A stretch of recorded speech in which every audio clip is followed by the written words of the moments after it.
live long and prosper. So in this video series, I'm going to be talking through the social justice elements of every episode of the original series of Star Trek. The thing that inspired this project was actually a Fox News article which argued that Star Trek has in some way betrayed its traditional commitment to sort of political neutrality or middle ground by embracing progressive politics. In this series, we're going to see that Star Trek has always embraced progressive politics, and it's always been aspirational for social justice in various senses.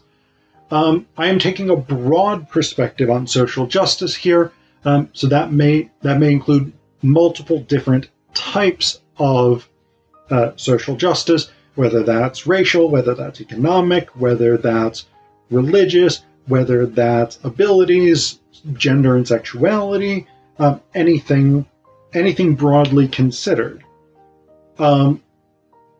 I will go through every episode. Some of the episodes I will interview fellow Trekkies and talk with them about it.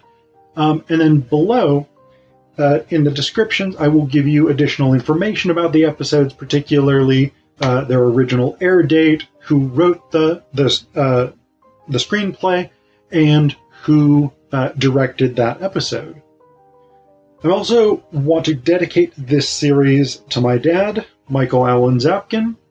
He was an OG Trekkie from back in the day, and it was watching the original series with him that I came to love Star Trek. So, in this episode, we're going to be talking about one of the most beloved episodes of Star Trek, The Trouble with Tribbles. I'm joined for this discussion by Molly Zapkin, my sister. Thanks for being here, Molly. Yeah, thanks for having me. I'm really excited to talk about this episode with you. I remember watching Star Trek with Dad in the basement while he was recording from, I think, the Sci-Fi Channel. He VHS taped it, and The Trouble with Tribbles was my favorite episode because I was a little girl who loved cute and fluffy things. So it was interesting to get to revisit it as an adult and see that there actually is a plot outside of those cute and fuzzy things. So I'm excited to chat with you today. Yeah. So this is actually like the third time that Molly and I have filmed this interview, or versions of this interview. We had technical difficulties the first time. Then the second time, we actually filmed a really good interview, and then I accidentally deleted it, along with basically all my other YouTube stuff, which was a disaster I'm working to recover from. So this is our third crack at this. But on the plus side, that means we now have a much better sense of what's worth talking about with this episode. So I think you all out there in YouTube land are going to get a better discussion. So the premise of The Trouble with Tribbles, the episode starts when Kirk and the Enterprise get like an ultra distress call from a starbase, disaster signal that's like, we're under immediate threat of complete destruction. So they race to that space station, at which point they're like, this space station doesn't seem to be actively being destroyed. So Kirk is already not pleased with this turn of events. He beams down with Spock, and they meet Commissioner Barris, who is this like high up bureaucrat in the Federation administration, and he is in charge of the Sherman's Planet project, along with his assistant Arne Darvin. Basically, Sherman's Planet is this random bit of space rock, sort of on the border between the Klingon Empire and the Federation. Both sides claim it, and under the terms of the treaty, whichever side can develop the planet more productively gets to keep it. So, Barris and Darvin have brought along a bunch of Quadro Triticale, which is a space wheat, basically. And the plan is they're going to plant this wheat all over Sherman's planet and just have a ton of wheat, essentially. So, Barris wants Kirk to put some guards on the storage units that are holding the Quadrotriticale. Kirk is not real thrilled with this, so he initially authorizes only 2 guards. Barris is not real thrilled with that because he wants a lot more guards. A lot of the episode sort of involves the friction between Barris saying, do what I tell you to do, and Kirk saying, I'm going to do the absolute minimum I need to do. Even though Starfleet does at one point say, hey, give this guy whatever he asks for. While this is going on, the Enterprise crew gets to do sort of shore leave on the space station, and so among the first 2 down are Uhura and Chekhov. They go to the bar, where we are introduced to Cyrano Jones, who's a kind of charming space rogue trader on the model of Harry Mudd, but somewhat less criminal-y than Harry Mudd. And Cyrano Jones is just trying to sell the bartender all these like random things that he doesn't want. Spike and flame gems, some kind of glow water, whatever it is. And then Cyrano Jones pulls out what in actuality is just sort of a ball of pocket lint, dryer lint, any sort of fuzzy random substance they could get. But in the episode, it's a tribble. Basically just a sort of round ball of fluff with no mouth, no apparent organs or anything, and yet capable of eating. Uhura is like, oh, that tribble's amazing. I would totally buy one. And then Cyrano Jones is like, here, you can have this one for free. Shortly afterwards, there's about 30 tribbles on the ship because Uhura has taken it back and it has had babies. This becomes a big problem as the tribbles multiply exponentially. Eventually, they sort of get all over the ship, and so there's that problem that the crew is trying to deal with. At the same time, some Klingons have shown up, and they're like, hey, we want to use this starbase for recreation, which we're allowed to do under the treaty. And Kirk's like, all right, let's not have any trouble. We're going to have guards on the Klingons. Scotty, don't let anybody start a fight. At which point, Scotty starts a fight. So that goes down. There's a whole bit there.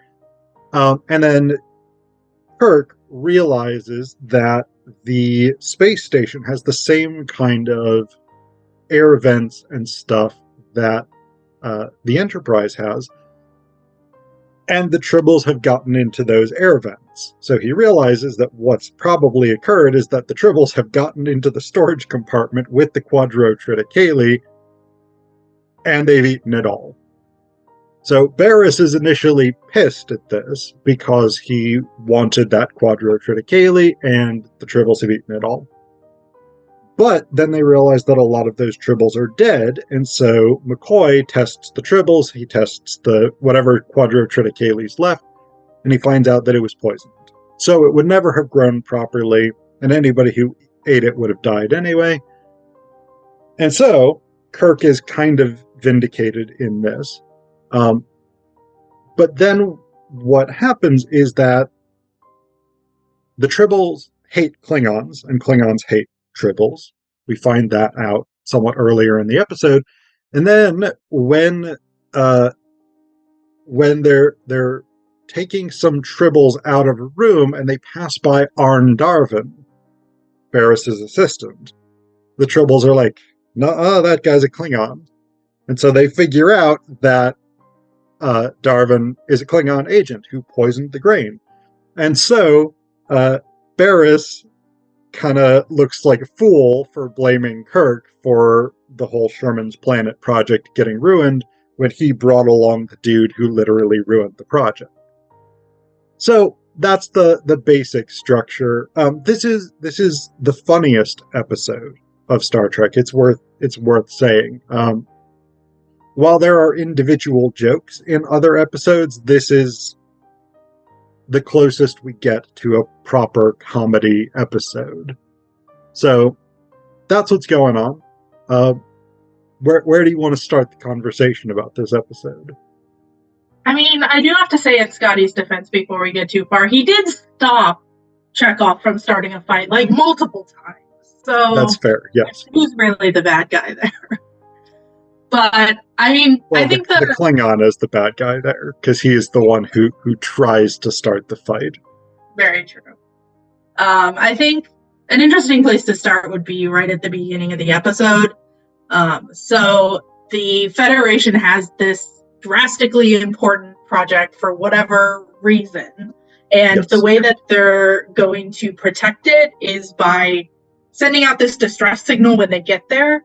Like they very much did not plan for this project. Like it would have been very easy for Barris to bring people along with him to protect this Quadro Triticale and ensure that this project doesn't go off the rails. But instead they use this distress signal, which Kirk says when they're going there, like expect like death and destruction, basically. Yeah. So they use this very extreme signal for something that they easily could have planned for. Yeah. That's a really good point. I mean, this is like, I don't know, this is like FEMA's response to Hurricane Katrina. It's just completely inept. Like, somehow Barris has gotten this Quadro Triticale to this starbase. You could have put some dudes on that spaceship whose job it would just be to guard that Quadro Triticale. You didn't really need Enterprise crew members, Enterprise security guards to do this. Yeah. So I think that's really interesting, because there is this sort of pervasive theme throughout Star Trek where a lot of the higher-ups from the Federation that Kirk meets tend to be somewhat incompetent or make bad decisions for one reason or another. Like, we see this repeatedly. So this seems to be the same kind of situation. And part of it is Kirk is the hero of the story. You want to root for him. You want to hate the people that interrupt his very important mission to do whatever it is he's set out to do at the beginning of the episode. But it's just interesting to see how the government and these higher ups are portrayed and how Kirk reacts to them. Like you mentioned in your summary, at one point he talks to Federation people who are like, yeah, just do what this guy says. This is super important. And he's still like, nah, I'm going to do my own thing. He's like, and he just like, he kind of phones it in on this one. And you're supposed to, root for Kirk and be like, yeah, like that Barris guy was bad. We don't like him. Like Kirk shouldn't have to do what he says. But in the grand scheme of things, like Kirk is a commander in this greater force. Like he should be working towards the success of it. And if growing wheat on this planet is how the Federation succeeds, like he's almost sabotaging his own group by not, putting in his best effort or doing what is most beneficial for the Federation. Yeah, I think that's definitely true. I mean, again, part of it is that like William Shatner as an actor just insisted that Kirk be given all the sort of best lines and things like this, but like there definitely is this element of, I mean, another comparison, I guess, is like Kirk as a kind of Han Solo figure, bizarrely enough here. The person who's like, I'm a rebel who's going to flout authority and do what I want. But at the same time, again, he is a captain of a starship in a military organization. Like, you don't get to just say, yeah, I'm going to ignore this direct order and do what I think is fun.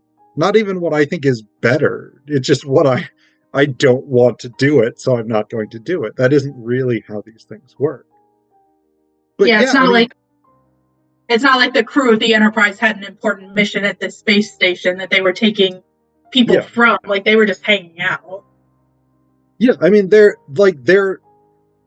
I think the thing they were actually going to that starbase for anyway was to work on the Sherman's Planet project. So like this was what they were doing anyway. But then Kirk gets pissed off that Barris uses this distress signal, and he takes a personal dislike to Barris, and that's really the entire basis of him being like, you only get 2 guards. I'm doing the minimum amount of work. Yeah, it's not a great stance for Kirk to take here. But I think it's also maybe worth talking about the Sherman's Planet project in itself, because, I mean, we had talked about this last time. There's a lot of interesting environmental issues surrounding that, and there's a lot of stuff we just don't learn about this whole plan. So let's jump in on the environmental stuff. Yeah, so one of the things that I definitely found interesting about this episode was they were like, hey, there's Sherman Planet, super important, and then gave you zero detail about it. So they Yeah, basically just say that it's strategic, it's like near the border, both people, the Klingons and the Federation want it, but that's really all that we get. So like, yeah, and part of this is like a colonial mindset, but basically the Federation is going to go down and just plant a bunch of wheat. But like, what is already there? Like, I think it would be super interesting to explore in like a prequel type episode. Like, what is Sherman's Planet? Like, if you go down there, what's there? Are there yeah, flora and fauna that live there already that are going to be negatively impacted by the Federation probably just bulldozing everything to plant a bunch of wheat? Are there like humanoid type people that live there and call it home? It's just, it's very not well developed, and they just kind of gloss over, like, they're just going to go down there and plant some wheat, but like that could have major negative impacts on the environment of this planet if there is stuff down there already existing. yeah. I mean, the Quadrotriticale is definitely a non-native species. We learned that it was developed in Canada, which is not on Sherman's Planet. So this idea that like we can bring in this new species of plant and probably replace whatever is currently there, or at least part of whatever is currently there. Yeah, there definitely are interesting colonial overtones there, right? Because like when European explorers got to the American continents, got to Australia, got to New Zealand, these different places, there was this doctrine that legitimized colonialism called terra nullius, which was basically empty land.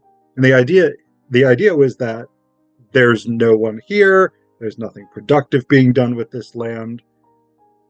And when indigenous peoples were like, hey, actually, we're here. We've got some stuff going on that you might not want to fuck with. The Europeans were like, yeah, but you don't really count. So, whole empty continent that we can just have. No concerns, no repercussions whatsoever. So there's that element of it. But there's also, I think, another dimension that you kind of suggested that's really interesting, that there's a kind of ecological colonialism almost, as they introduce this non-native species. And I mean, we see that with things like rabbits being introduced to Australia, where just the rabbit population in Australia exploded because there were very few natural predators for them, and they breed very rapidly. And actually, we had talked about this before with the this is a connection as well to the Tribbles, because we learned from Cyrano Jones that they come from a planet with a lot of predators, and he has taken them out of that environment. So even there we have that idea of like invasive species and the damage that they can do. So that idea of like environmental colonialism, that like you can come and take over a space, not by killing off people necessarily, not by killing off fauna necessarily, but by replacing flora. That's a really interesting idea. Yeah, and it's one where it's really hard to say what the impact of it is until you do it. Like if you think about rabbits in Australia, if you bring a rabbit somewhere that it's never been, you might not think like, oh, it doesn't have a predator here. It can just like reproduce and live for like longer than it normally would, and we'll just have a million rabbits. You don't always realize the consequences of your actions until you do them. But there are things in our history that should have taught us that we need to think a little bit more critically about the impact that we have on the environment and how we handle introducing new things.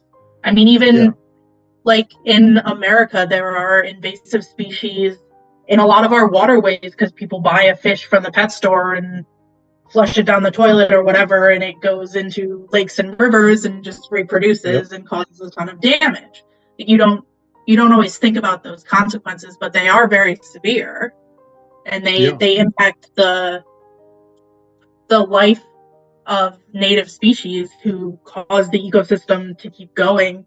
And in the episode of Star Trek, one thought I had was, what gives the Federation the right to decide this, or even the Klingons the right to decide what happens to the planet? Like, it's been existing on its own for however long Sherman's planet has been a thing.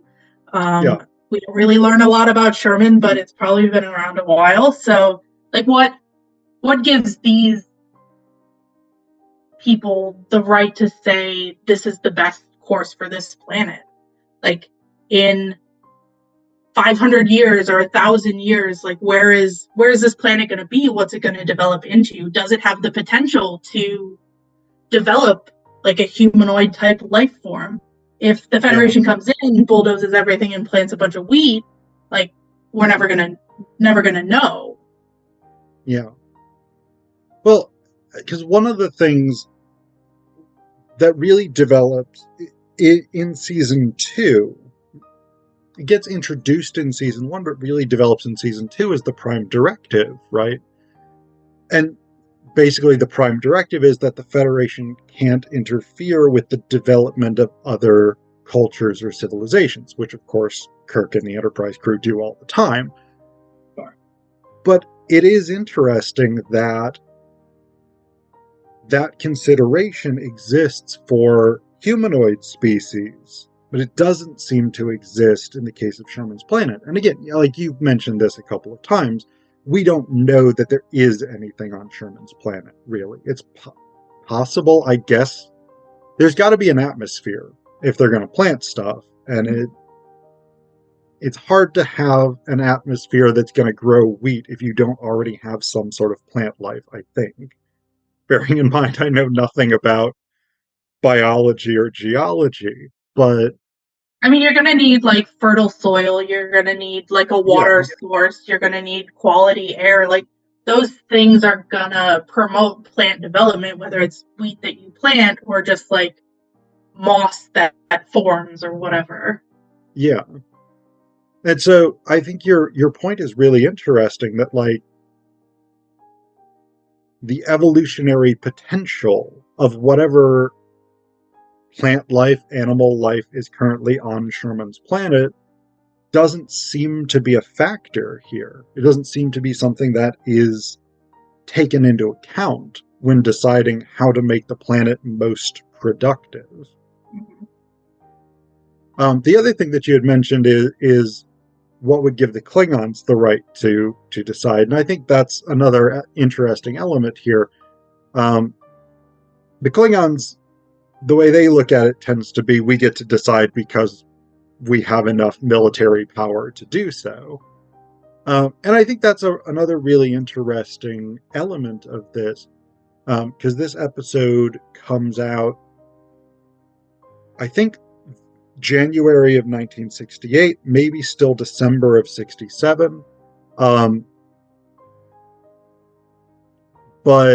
I mean, this is during the era of the Vietnam War. And so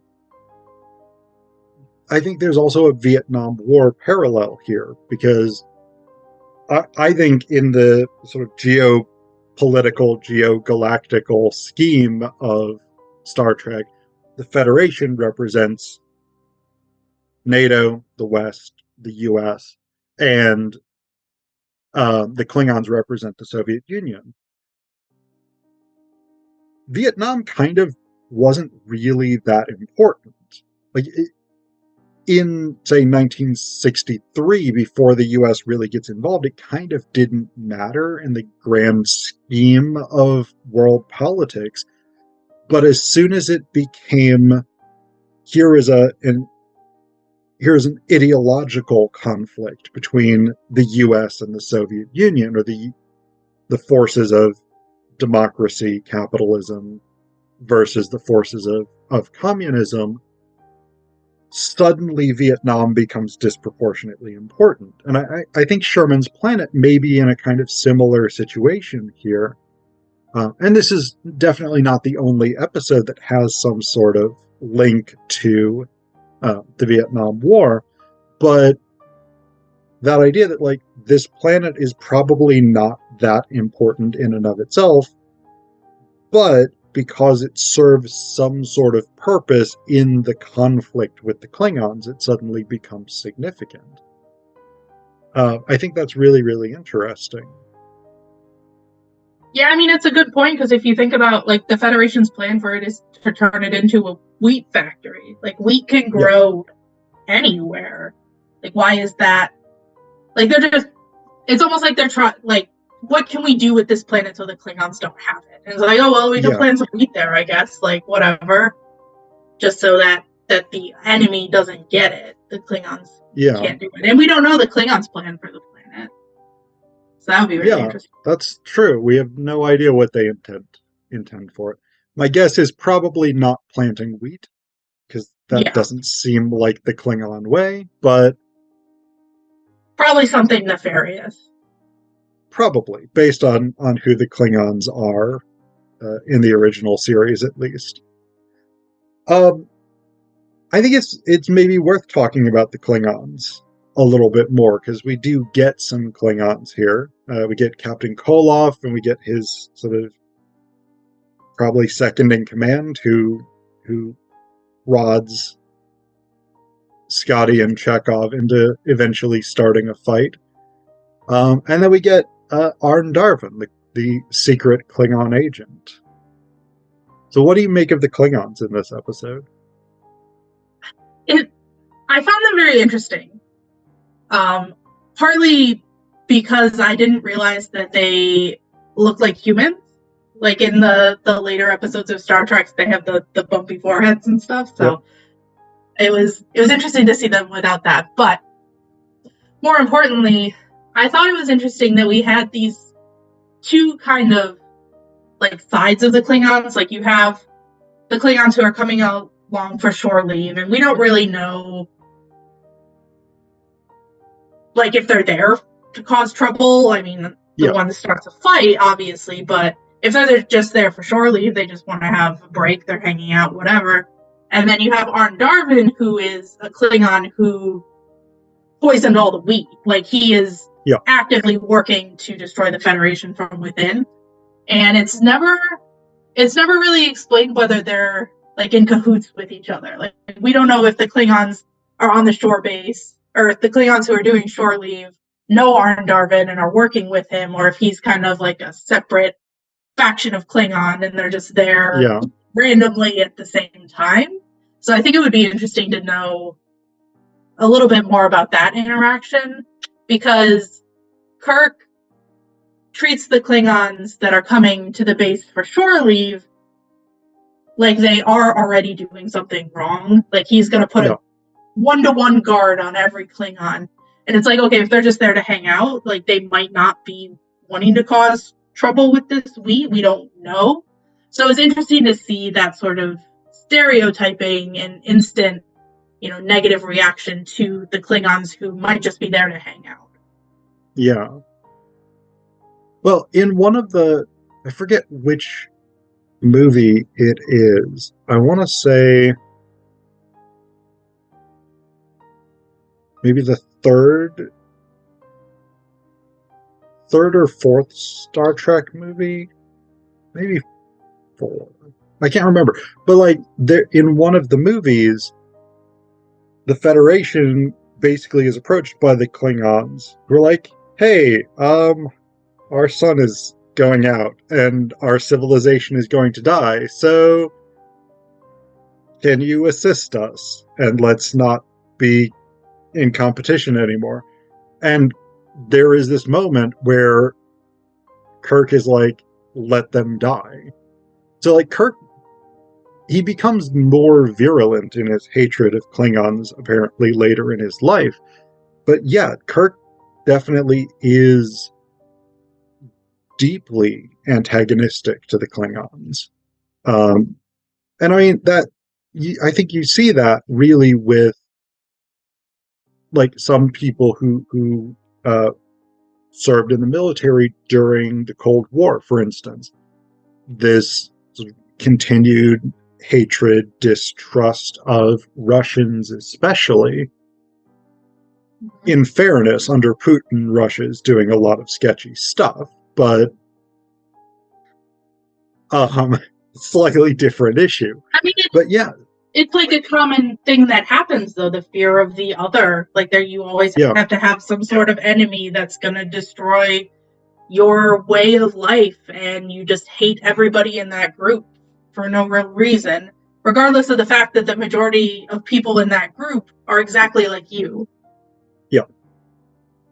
Yeah, I mean, we here in the US have kind of shifted now from, oh, it's Middle Eastern Muslim terrorists who are going to be the big threat, to, oh, it's China who's going to be the big threat. Just the idea that maybe we could have, say, a decade where we don't have to have some massive international conflict doesn't seem to occur to us as Americans. It just collectively seems unfathomable that we might just get along with everybody in other countries for a while. But it's worth noting also that the Klingons genuinely are a militaristic, warlike group. We get some of that in this episode. I mean, Captain Koloff seems pretty chill. He's just like, "Hey man, we want to use your starbase." Okay, you want to guard us? That's fine. But the other Klingon is really like, he's very antagonistic. But in other episodes, the Klingons are much more like, we're going to murder everybody. So yeah, which is not great. No. But one thing that bad policy. Yeah, generally, yeah. One thing that's interesting about the Klingon who starts the fight, so he was in the meeting with Kirk. So he saw initially how antagonistic Kirk was being about them being there. So I wonder how much of his actions are, I'm a Klingon and I want to do some violence, versus I saw this group of people not respect, the captain of his fleet or whatever. Like, I saw this antagonistic behavior. They hate us. Like, let's, hash it out or whatever. Yeah, that's fair. Yeah. I mean, it's a weird kind of setup where, like, technically the Klingons and the Federation are not at war. Captain Koloff points that out to Kirk. But they are definitely hostile forces. Mm-hmm. And it seems like kind of a weird provision to put into the treaty that they can go to each other's star bases and, like, use each other's stuff. I mean, I guess that maybe is good in terms of, like, let's get to know one another. But if that version of getting to know one another is let's have a fist fight in a bar, maybe not as effective. Yeah, definitely not. I mean, I don't know how hard it is to set up like a star base and get that up and running with the resources, but you would assume that Yeah. the Klingons, being a vast empire, has the resources to build their own star bases. Yeah. It seems like it's probably more a question of will than of resources. Because one of the things that I forget whether it's Koloff or his dude who's like, I think it's Koloff who's like, yeah, we Klingons don't have luxuries on our ships, unlike you Earth people. So, like, that's their reason for coming to this starbase is they've been in space for 9 months, I think 6 months, whatever it was, and they just, I don't know, they like work and sleep. Maybe I don't know what Klingons do in their leisure time. Um, but we've definitely got that sort of big conflict here between these two empires. Um, but the other element here of conflict is clearly with the Tribbles. Yep. And I think they're an interesting component of this episode to think about as well. And this is kind of going to take us back to the ecological question we were talking about before. I'd asked you this question in our previous version of this, and I think it's a good one to think about. One of the things that Cyrano Jones repeatedly emphasizes is that Tribbles aren't dangerous because it's against regulations to transport dangerous animals, and so Cyrano Jones has a vested interest in Tribbles not being considered dangerous so that he isn't breaking the law. But are Tribbles dangerous? Yeah, it's definitely an interesting thing to think about because they do a lot of damage. So on the Enterprise, they get into the machinery and they're in the engine room and they're in the air vents. And if you think about if they just keep multiplying and filling the space, and who knows if they can eat metal, it's not really clear what they actually eat besides quadrotriticale. But like if they're even in like the engine of the ship, like it's not going to run properly, and that can be disastrous for the crew of the Enterprise if they can't fly, if they can't produce oxygen, if they can't run other life support systems. Like that whole crew is kind of out of luck with continuing to live. So a single Tribble on its own is not dangerous. A group of Tribbles does not set out to be dangerous, but because of the circumstance that they're in, they can become dangerous.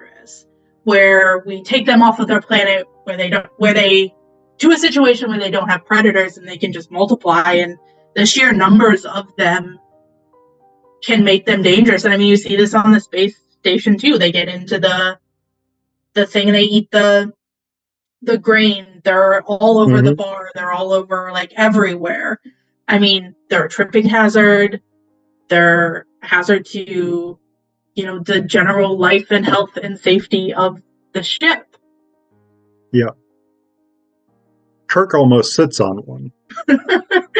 Yeah, I mean, good thing they make captain's chair. Yeah.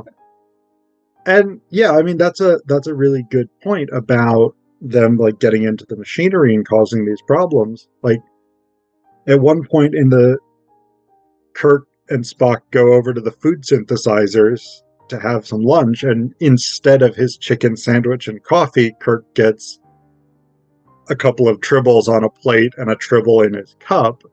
So, I mean, definitely there are these sort of major issues with it.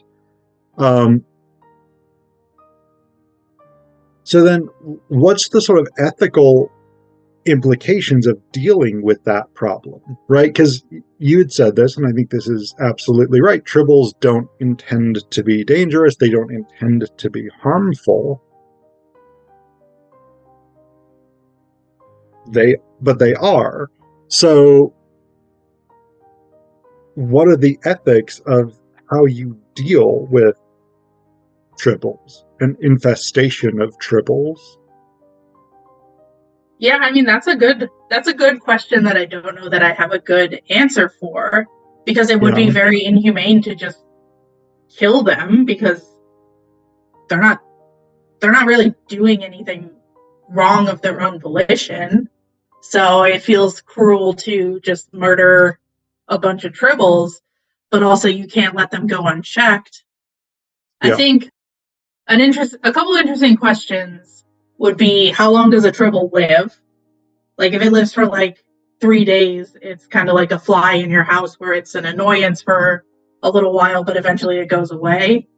The other question is, do they need to eat? So McCoy, as he's examining them, learns that to reproduce, or if they eat, they reproduce. If they don't eat, they don't reproduce, but do they need to eat? Like, can a Tribble live the same life cycle if it doesn't eat anything? Because then you could just kind of like run them down for however long their life cycle is, and you give them to like little kids, and it's like a gremlin situation where you don't feed it after midnight, and it'll be okay. Yeah. And I think that's a interesting set of questions, because that isn't really ever discussed. Like, what we get very little information about the actual life cycle of the Tribbles, except that they seem to be born pregnant and they seem to reproduce as soon as they start eating. Not even really clear how they reproduce. I'm just sort of picturing like cell division or something, where just like they split off. Yeah, I thought this was funny. McCoy says they're bisexual. I don't know if you, which is not the right term. Yeah, I think he means asexual, where they reproduce on their own, so they can just kind of like have babies without needing to mate or anything. Yeah, but I mean, it's not clear like what the process. Oh yeah, do they like is give birth, or do like a fall pop off, or what? That's why I'm just picturing like cell division, or like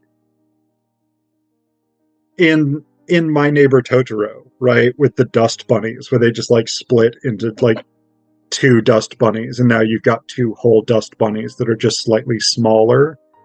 But that question of what you do with them does come up at the end of this episode, because there's this bit where Kirk comes back onto the bridge and there's no Tribbles on the ship, and he asks McCoy, Scotty, and Spock what they did with them, and they're all kind of reluctant to tell him, and they're all trying to sort of point the finger at one of the others.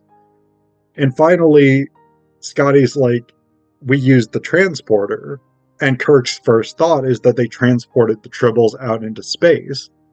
And Scotty says, no, that would be inhumane.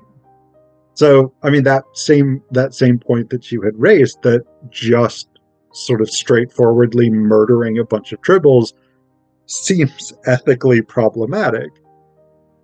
But what they did was they beamed all of the Tribbles into the engine room of the Klingon ship just before it left Federation space.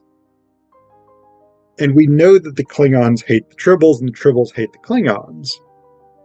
We also know that the Klingons don't have that much of a problem with just killing stuff.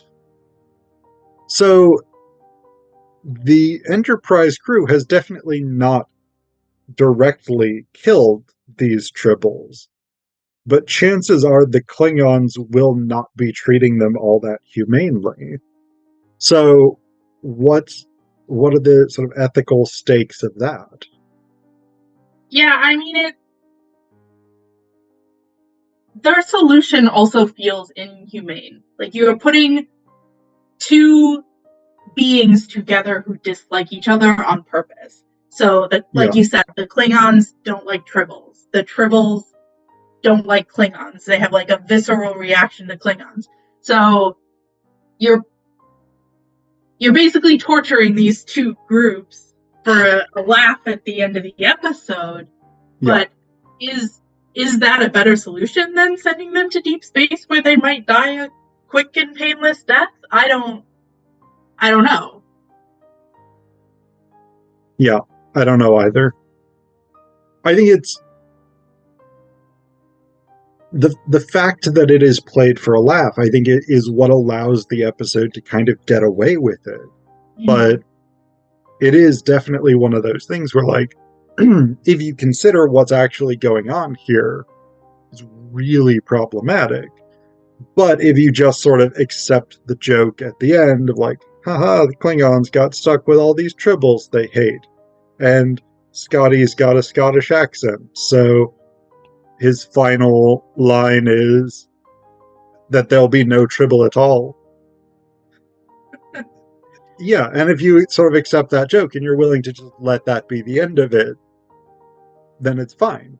But if you really consider what is likely to be the fate of these Tribbles, even if you don't care about the fate of the Klingons, not great. Sending a bunch of cute little fluff balls off to potential doom. But that answers the question of what happens to the Tribbles on the Enterprise. We also have Cyrano Jones cleaning up all the Tribbles on the space station. Like, what is he going to do with them once he has them? Is he just going to like put them into garbage bags into the trash compactor? I mean, that feels not great, but also they need to get them off the space station. It would be much harder to contain them and stop them from eating and multiplying on a giant space. So another interesting question. Well, apparently Cyrano Jones's plan is to just put them all in his pockets, because that's the only thing we see. Pockets, so. Yes. But, I mean, it's a solution. So the thing with Cyrano Jones, right, the penalty for transporting dangerous animals is 20 years at hard labor. Kirk and Spock offer him either the alternative of that or the alternative of picking up all of the Tribbles on the space station, which Spock says will take like 19.7 years or something like that. It isn't really a feasible solution to any of the problems. Like, you can't just be like, all right, we're not going to really use this space station for almost 20 years so that Cyrano Jones can pick up all the Tribbles. Because, you can't, like, resupply it with food or anything like that, because the Tribbles will eat it, and then they'll multiply faster. And what is he going to do with them? He's got a lot of pockets, but he probably doesn't have millions of Tribbles worth of pockets, so something has to be done with them, and there isn't any real clear idea of what that might be.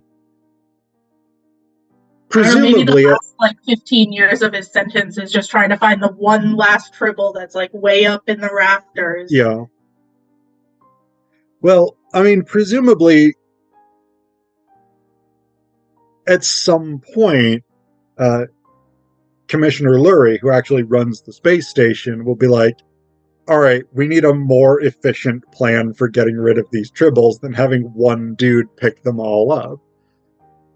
So presumably this is not the actual solution. And so there is that sort of question of like, is Cyrano Jones even going to learn his lesson from this? If he ends up kind of getting off the hook. But we never meet Cyrano Jones again, so we have no idea what happens to him. I mean, rumor has it he's still picking up Tribbles to this day. Well, then he's gone back in time, because the episode is set several centuries from now. I guess that's true. I don't know, he's kind of an interesting character. I wish they explored a little bit more. Because one of the things that Kirk implies is that he's in cahoots with the Klingons and brought the Tribbles there to destroy the grain or whatever. Maybe Barris says that. I don't know. Barris says that, yeah. So it's just kind of interesting of like, is he involved with the Klingons? They never really answer it. Or is he just like there by happenstance and we needed a B storyline in addition to the Quadra Triticale? Yeah. Well, I mean, Spock basically says, we checked him out. There's no real serious reason to think that he's involved in anything nefarious. He's never even broken the law seriously. So I think we are supposed to see Cyrano Jones as somebody who's just there at the wrong time. But it is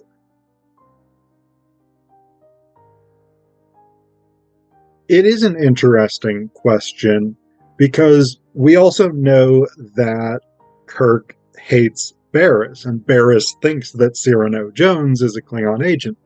So does Kirk feel some sort of vested interest to be like, no, that guy's fine, just because Barris thinks that he's a problem? That seems like something Kirk would do. Yeah.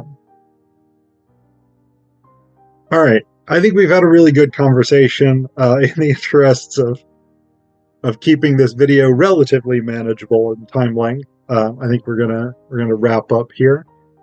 So thanks for doing a third take on this. Hopefully this one sticks around. Yeah. Well, I'm gonna be very careful and not delete this file this time. I mean, if we have to talk about it again, I mean, talking to my brother is not the worst way for me to spend an hour or so.